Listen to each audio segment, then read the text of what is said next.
Welcome to Football Discussion Daily. My name is Joe, and I'm here with a co-host, Yo, Joe or George. We are releasing this on the 15th of May, 2026. Quick reminder, please like us, subscribe us. We release every day, long-form YouTube, short-form Instagram, TikTok, and other platforms. In the news, we have Premier League Young Player of the Season nominees. We have Ryan Cherky, we have Fernandez, we have Hall, Coyote, Krupe, Mino, O'Reilly, and Scott. We have the championship playoff. There's this scandal where Southampton has been spotted spying on other teams' training sessions. So the final for the playoff, which is between Southampton and Hull, which is next Saturday, the 23rd, could possibly be postponed while they have the results of that. I don't know what could happen, what would be fair. We'll see what comes out of that. Eduardo Camavinga, who was, a couple years ago seen as one of the great talents, has been left out of the French squad for the World Cup, which is big news. He has not had a great season at Madrid, but obviously the talent has been there in previous seasons. Very talented player. We have the player of the season nominees. We have Bruno, we have Gabriel, we have Morgan Gibbs-White, Erling Haaland, David Raya, Declan Rice, Semenyo, and, of course, from the greatest team in England, Igor Thiago. For the manager of the season, we have Mikel Arteta, Michael Carrick, Pep Guardiola, Anthony Areola, Roger Lebris, and, of course, the manager of the greatest team in England, Keith Andrews. George, let's start with Premier League the Young Player of the Season. I feel like this is more straightforward than maybe some of the other ones. I don't know. Who do you have? well, if I'm to, based on the list we have, I think I will give it to Ryan Cherky because Ryan Cherky has really been very, very outstanding this season for Manchester City. In fact, he has really contributed a lot when it comes to performance. Because imagine a player or with a player that is 22 coming to a club like Manchester City, and he has been able to provide 12 assists, and he has scored 2 goals in the Premier League. That's something that is quite remarkable. If you look at it, he's the person with the second highest assist in the Premier League after Bruno Fernandes. Bruno Fernandes has 19 assists, while Ryan Cherky has 12 assists. That shows you the quality of player this guy is. We saw the way he was able to score one of the goals that I'm sure will be adjudged as the best in the Premier League this season against Arsenal when City played Arsenal at the Etihad Stadium. So if you look at the way all the players have performed, the quality they've displayed, I think Ryan Cherky is that player I think should get it. Even though we know that players like Junior Krupi, who plays for AFC Bournemouth, has also been very good. At least he has scored 12 goals in the Premier League, which is quite commendable. Every player on this list has had a great season. Yes. I mean, I've been really impressed with Nico O'Reilly. I mean, because Nico O'Reilly, I'll say that Ryan Cherky doesn't feel like a young player. He's been around forever. He has 200 appearances at Lyon. Yes, he's 22, but for attacking midfielder that's not that young, I think that Nico O'Reilly is the player who I think, in the spirit of the award, as a breakout player, I think Nico O'Reilly should win it. If you're talking about the best absolute player under 23, probably Ryan Cherky probably had a better season, but I'm not sure the spirit of the award is that because, again, Ryan Cherky was a 40 or 50 million pound signing, had 200 appearances at Lyon, while Nico O'Reilly is an academy that has just established himself this year and has done so in absolutely fantastic fashion. He's scored crucial goals. He's played multiple positions. He has good mentality. He's marked strong players. He's been an attacker. He's been all over the place, which I think is particularly impressive for such a young player. He's not just asked to do one thing. He's asked to do it all, and he's done it all exceptionally. So I've been really impressed with Nico O'Reilly. Yeah. But again, all these players are fantastic. I also had it in mind talking about Nico O'Reilly. When you look at what he has also done for Manchester City, it has been quite remarkable. And one good thing about the guy is that he's a utility player. You see him play in the defense, you see him play in the midfield, and most times we see him always coming into the box of the opponent Yeah. to get goals for Manchester City. So he has had a very incredible season, and nobody expected that this guy just came from nowhere and started doing something very, very impressive. Like you rightly said, Ryan Cherki, we all know the quality he had when he was playing for Lyon. So it's not somebody who is a new person when it comes to football. He's somebody that is well known. But Nico Riley came from nowhere, and we saw the kind of performance he has really put up for Manchester City. For a young player like that, not even getting pressured, but yet still put up a performance like that is quite commendable. But the issue is that at the end of the day, a lot of factors will be put into play, and that's what will give Ryan Cherki the cutting edge George, over Nico Riley. they're all exceptional players at the end of the day. I think Cherokee will end up getting it. George, let's move on. Let's talk about Eduardo Camavinga for a second. This guy was exceptional at Rennes. Got signed very young by Real Madrid to play in the midfield. He had a couple seasons where he was kind of like, again, we're talking about Nico O'Reilly, played around the pitch, played defense, played midfield. Never their best player, but very good player, right? And since he was so young, he always kind of hoped he would move further, and never really took that extra step. Arguably, this year he took a step back, some due to injury, some of it due to stuff behind the scenes. He has not made the French squad, which would have been unthinkable 2-4 years ago. Do you think this is a player that needs a fresh face? Do you feel like this is a player that's declined permanently? What do you think is going on with this guy? Honestly, I believe that the injury he has suffered has also affected the way he has performed this season. Because this season, yeah, he hasn't had it very good playing for Real Madrid. He's a guy that has really been very good for how many seasons he has been playing for Real Madrid. He has been very good. And like you rightly said, we've seen him play, I think, from the right back. He has played that position. We've seen him play very well in the midfield. That guy is a very good player. But this season, I want to believe the injury that he has suffered has really affected his performance. And currently, a lot of Madrid fans are not, it's not in their good books currently because of, I think, the red card he also got against Bayern Munich when Real Madrid played against Bayern Munich in the Champions League quarterfinals. Remember, Real Madrid they were leading, not until he came in as a substitute, and then he got a red card. I mean, he got 2 yellow cards. The second one was what led to the red card, and that made Madrid not to. I mean, that made Madrid to be knocked out of the Champions League. So a lot of Real Madrid fans are holding him responsible for what happened in that game. No, it's not his I think fault. the best solution for him now, I think, if he can go to another club, I think that might really help him to pick up his form because I think I don't think. there's a gazillion clubs that he'd succeed at next year. I think that sometimes a player needs to change his pace, especially a young player. I just looked up. He's 23. He was born in November 2002. He has been in Madrid. This is his 5th season, so a long time. He was signed very young. Some players need a change of pace. Some players, might do well back in France with his with it where he's speaking his mother tongue.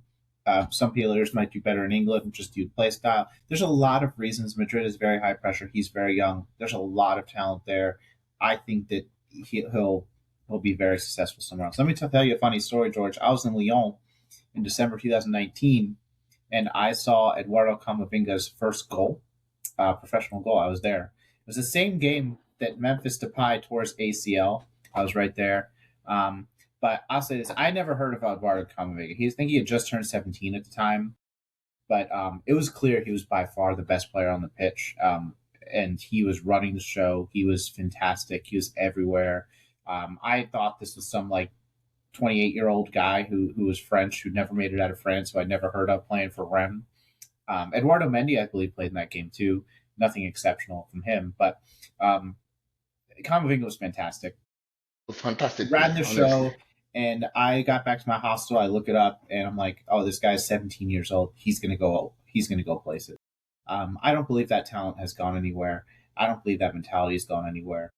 I haven't really seen this in Madrid, but when I watched the game of Rennes versus Lyon 2 years ago, I saw his ability to really control a game that we talked was missing from Madrid's midfield. We'll see if he's able to gain that back somewhere else. But Joe, don't you think the new manager of Real Madrid might insist to keep him at Real Madrid for next season? Don't you think there's a possibility Eduardo for that? Camavinga wants to stay. I mean, but sometimes people don't know what's best. I think it's best for him to move on. But George, we'll see. I think that he's fully capable of continuing to progress and be an elite player. We'll see. George, let's go on to the player of the season for the Premier League. We have Bruno Fernandes, we have Gabriel, we have Gibbs White, we have Holland, we have Raya, Declan Rice, Semenyo, and of course, the greatest player, Igor Thiago. George, quick question. Do you feel like Gabriel is a stronger center back than Saliba? Of course, he is. I agree Because too. because a lot of people have always given credit to William Saliba, but the reality is that Gabriel has really been very outstanding. In fact, it was this season that a lot of people understood that the Arsenal defense, the backbone of the Arsenal defense is Gabriel. And one thing I love about him is his passion. Very, very committed, very always try to be focused. His level of Um, concentration is quite incredible.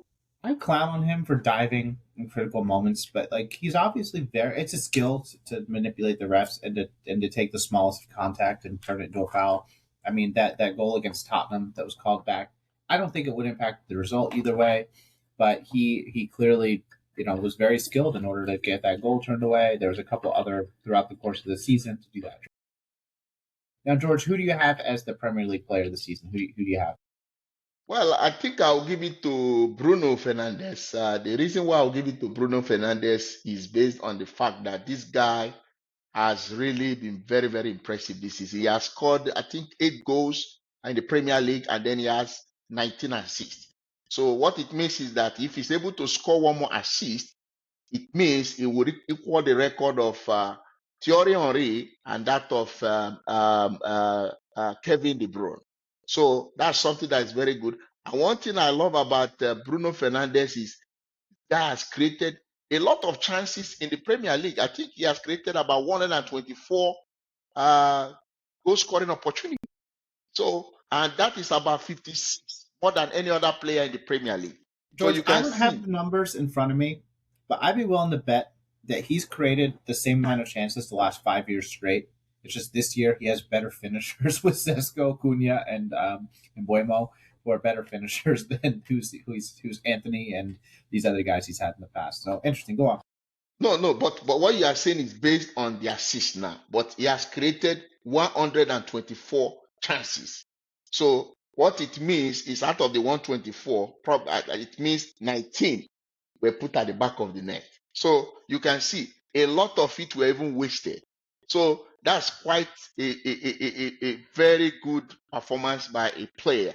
And remember, he has won the award by the Football Writers Association already. That has been given to him as the player of the year. So what it means is that is a clear indication that he will most likely win the award. Other I players agree. on the list have really done very well. The likes of David Raya having 18 clean sheets with the great saves he has made is something quite impressive. What it means is that if David Raya can get one more clean sheet, he will equal the record of the all-time clean sheets keeper. That is David Raya David Sim. also. David Seaman. You know, he had 19 clean sheets. That's the highest Yeah, well, ever in the David Premier League. Raya got his start at Brentford as well. George, the only player on this list that jumps out at me as this player doesn't deserve it is Morgan Gibbs White. He's had a couple good games this spring, and in the run in, he's definitely been a big part of Nottingham Forest getting out of the relegation zone. That doesn't dismiss the fact that him and his team were not good at all until end of January, early February. And Exactly. like he has not been great. And yeah, I just don't see it. But the rest of these players, any of them will be deserving. I'm with you. I think Bruno's going to win it. He's been exceptional for 5 years straight, and now he finally has players to finish, and he's done. George, manager of the season. Keith Andrews Mikel Arteta, Michael Carrick, Pep Guardiola, Anthony Areola, and Roger Lebris. Who is it for you? Well, for me, the funny thing is that, in the Premier League, most times managers who always win the league end up winning this award. I think the last time we didn't have a manager that won the league winning this. So I think that was Jurgen Klopp. That was 2021-2022 season. I remember Manchester City won the league and it was on the last day. Uh, so Liverpool finished second. That was the last Well, they time. won 2 cups and they got to the Champions League final. So Yes. So Klopp, that was the last time we had a manager that didn't win the league. And then the other time we had a manager that the team finished, I think, at the middle of the table or so. I think 11th. That was the Crystal Palace coach then. That was 2013-2014. That was Tony Pulis. I don't know if you know Tony Pulis, oh, the I man know who Tony once Pulis. coached, Stoke City. Stoke Stoke City were City. known for their long throws. I So think there's that a good was chance. I think there's a good chance we have a winner who doesn't win the Premier League this year. Arteta yes, and yes, Pep yes, have done a fantastic job, not taking away from yes, that. But I do yes. think that any of the three of Iraola, Labris, or Andrews, those three teams are likely going to finish along with Hertzler. I don't who I'm surprised is not on this list. He's been exceptional as well. Um, Hertzler, but Ariola, Labris, Ariola and Andrews are going to finish top half after both lost many critical pieces of their team. Obviously, Andrews, this is his first time ever being in management. Labris, again, Sunderland hasn't been in the Premier League in 10 years. They knew in January that they'd be safe. They've been on the beach for 4 months. I think he's done an exceptional job to get them back. I'm really excited to see them back in the Premier League. I love the atmosphere they bring. I like the tenacity. They completely outplayed Manchester City on Sunday with their full squad back. I think that they'll be in the league for a couple of years. He's done a great job. So for me, it's between those three. But again, I'm looking at this list. I don't see really any undeserving people. I think Hertzler kind of got snubbed for this role as well. Yeah, if I'm to pick, I think I will give it to Andoni Iraola. When you look at the record he has created, going 16 games unbeaten, that is a record for this season because the only team that is close to them now is Manchester City. Manchester City, they have a very big budget. So if they do that, it won't be a big surprise. But for a team like Bournemouth that lost players like Anton Semenyo, they lost players like this guy who plays for Real Madrid now. I think I'm trying to remember his name. I don't know if you remember the name Huijsen, of that. Doug Huijsen. Pardon? Doug Huijsen. No. I'm talking about you remember they lost their center back to Real Huijsen. Madrid. Huijsen. Huijsen, yeah. The Houston, yeah. So they lost that guy, and then there's one of their defenders they also lost to PSG. So Savanier. yeah, so they lost players that were key players of the team. But despite that, they are putting on performance like this. That's something that is huge. So if we are going by the way Bournemouth has really performed and the record they've set by having 16 games unbeaten, and then also pushing to qualify for the Champions League for next season, for me, I'm going to give that award to the man called Anthony Iraola. He has really done very well so far this season is concerned.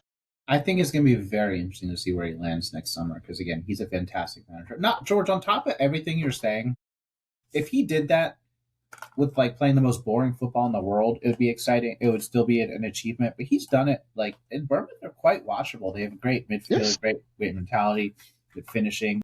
They're a very fun team to watch. And of course, with all the turnover, of course they've lost some games, but they end the small budget. But they're one of the smallest teams in the Premier League by budget, by stadium.